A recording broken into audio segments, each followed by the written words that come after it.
What's going on, everybody? It's the Bulls Show, aka Aidan, and welcome back to another video. Ladies and gentlemen, today we're going to be providing an official update based on Zach LaVine and his potential likelihood to play this Washington Wizards game, as well as, I guess, some of the key takeaways that you could have got from that Bulls and Heat game and what I'd like to see continue going forward between the Bulls and the Washington Wizards. But before we get started, please like and subscribe to the Bulls Show, turn notifications on, and let me know in the comments below your thoughts about the Chicago Bulls' chances against the Washington Wizards. Do you think the odds are in our favor this time around? What are your thoughts on the Wizards team? Because I think the Wizards are one of the most interesting teams in the NBA, just because it's so hard to gauge what sort of level they're going to be at in terms of their regular season and everything of that nature. But the official news is that Zach LaVine will be out for the Washington Wizards game. This is already, I guess, kind of confirmed a couple days ago, but it is made official now. Zach LaVine will not play against the Washington Wizards, so we've got to go through what we went through with Miami against the Wizards as well. Play without Zach LaVine. I'm assuming Alex Caruso will once again return to the starting lineup, but even if he doesn't, whoever returns into that starting lineup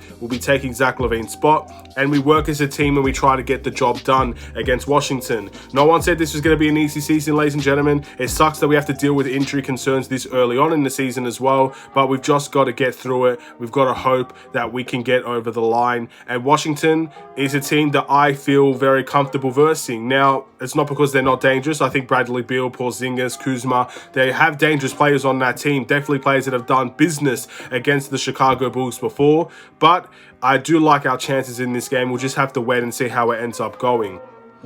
With that being said, ladies and gentlemen, let's look at the key takeaways that we can learn from that Miami Heat game, and hopefully we can apply into that next Washington Wizards game. The first one being the first half of games. Now, we had a very slow start to the first half of the Miami Heat game. Now, it wasn't as slow as maybe what you saw in preseason. I think we were very, very bad in terms of our starts in preseason. I wouldn't necessarily call our first half that bad compared to the Miami Heat, but I would love to see an improvement in that first half. I guess that's one of the easiest things to take away.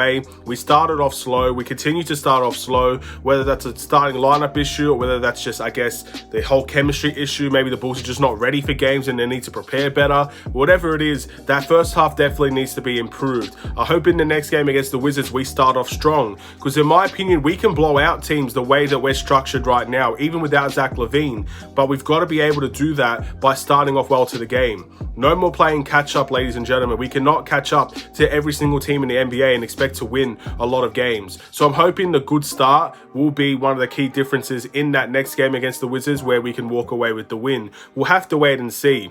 I obviously want to see a little bit more efficiency from this team as well. Now, DeMar DeRozan was fantastic and Ayo was fantastic. There were a couple of guys that were very efficient, especially from the three-point line. Our three-point shooting was actually very good, and something else I would like to see applied against the Washington Wizards. Consistently good three-point shooting. But guys like Vucevic, as good as he was on the defensive end, was very inefficient in the game against Washington Wizards. And again, we need just other guys to kind of pick up the slack. Kobe White was another guy, wasn't very efficient against the Miami Heat.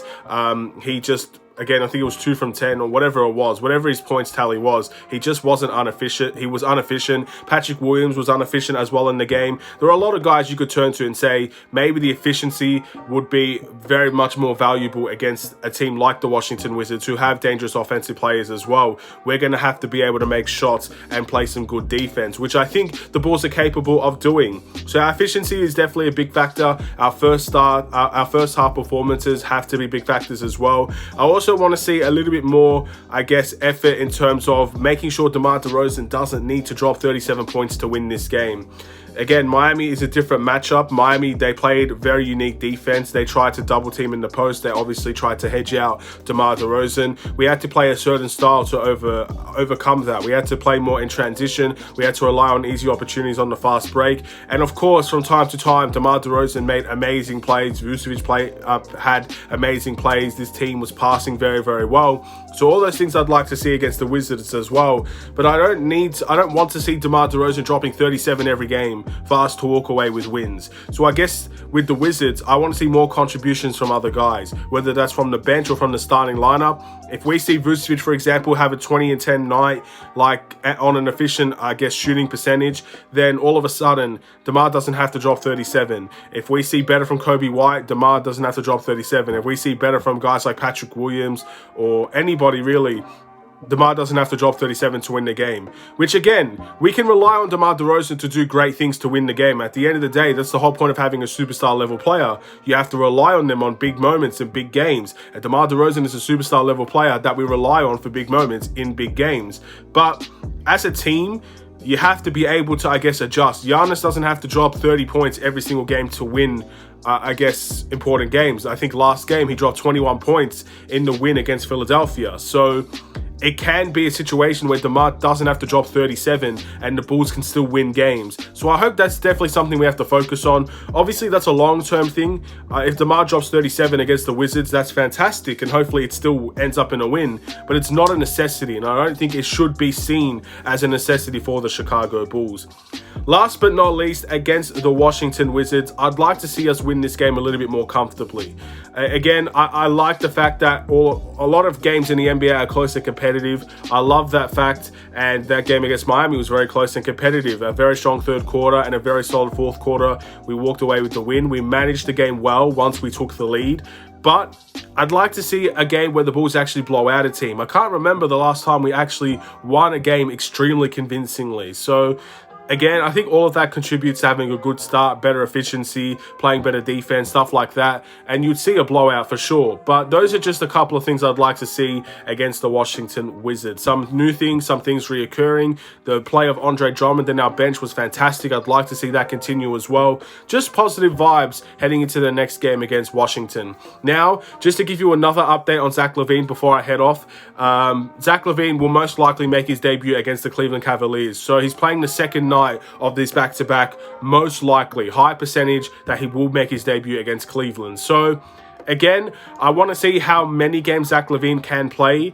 I don't like the transparency issue with the Chicago Bulls, and I've mentioned that already.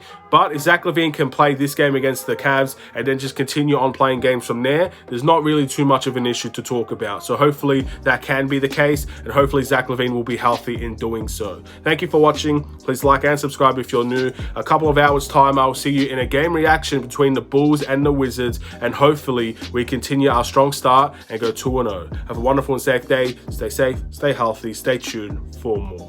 Take care and peace.